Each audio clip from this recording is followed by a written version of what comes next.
welcome back to Fluttering Butterflies. My name is Michelle, and today I'd really like to talk to you about my list of shame. Now, this video was inspired by Julianne, who uploads to the Bookish Brits channel along with me, and last year she talked about some of the books that she had on her TBR pile for absolutely ages, still unread, and I believe she did another video this year, and you know what? There are a lot of books on my TBR shelves that I am absolutely ashamed of. And I thought I would take a leaf out of Julianne's book and show you some of my most shameful books. And hopefully by showing these books to you, it will spur me on to actually reading them. Let's get started. The first book on my list of shame is More Than This by Patrick Ness. Why? Well, Patrick Ness is one of my favourite authors. I absolutely adore his Chaos Walking trilogy. I was so excited to read this book. It's a gorgeous, gorgeous hardback book. Look at this flap.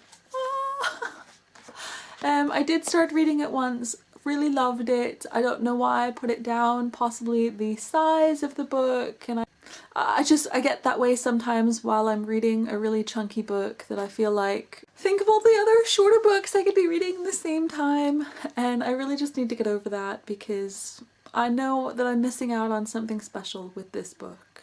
Book number 2 is The Oathbreakers Shadow by Amy McCullough. I met Amy at a Random House blogger brunch, not last year.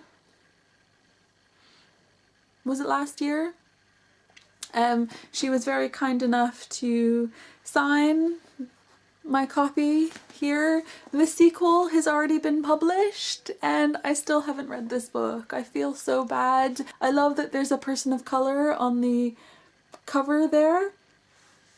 I love that this book is a duology and not more books in the series. It sounded really good. I was always really excited to read this book. Why? Why have I not read it yet? I don't know.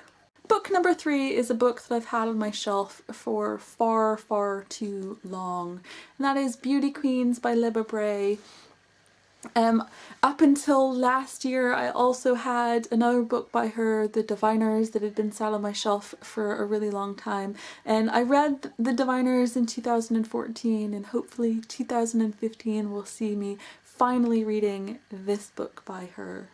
The final 2 books on my list of shame here are more recent, so I don't feel as bad about them, but you know, the shame is still pretty high. Book number 4 is When Mr. Dog Bites by Brian Conahan. This is a book about a boy with Tourette's syndrome, and I absolutely love that it is. It feels very different. I mean, I did start reading this one again. I got 40 pages into it.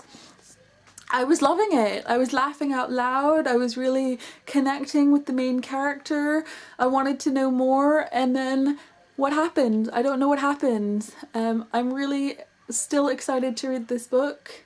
And the final book on my list of shame is a book that I bought myself after hearing so many wonderful things about it. I have other books by this same author unread on my shelves, so I think that I might just have to sit down soon and just marathon read all of his books, and that is Every Day by David Levithan. I've heard so many interesting things about this book. I do love him as an author, and I really must get around to reading this book. And I know I said finally just then, but there is one more title that I want to talk about, and that is a book on my Kindle. I've had it on my Kindle since the beginning of last year. Everyone talks about it. Everyone has read it except me, and that is Fangirl by Rainbow Rowell. What can I say? The hype monster has come along and scared the crap out of me, because I don't think that I can read it just yet without having everyone else's thoughts and opinions and everything weighing on my head. So I don't like reading a book in which the expectations are that incredibly high, but I'll do it. I'll do it. And actually, you know what? Already this is helping because I want to make a pledge that in 2015 I want to read all of these books plus Fangirl by Rainbow Rowell in 2015. There's only 1, 2, 3, 4, 5. There's only 6 books, so that makes it 1 book for 2 months. I can do that. That's totally manageable. This is my book list of shame. I would love to hear what books would be on your list of shame. Please let me know and make me feel a little bit better. Thank you so much for watching, and I will see you next time.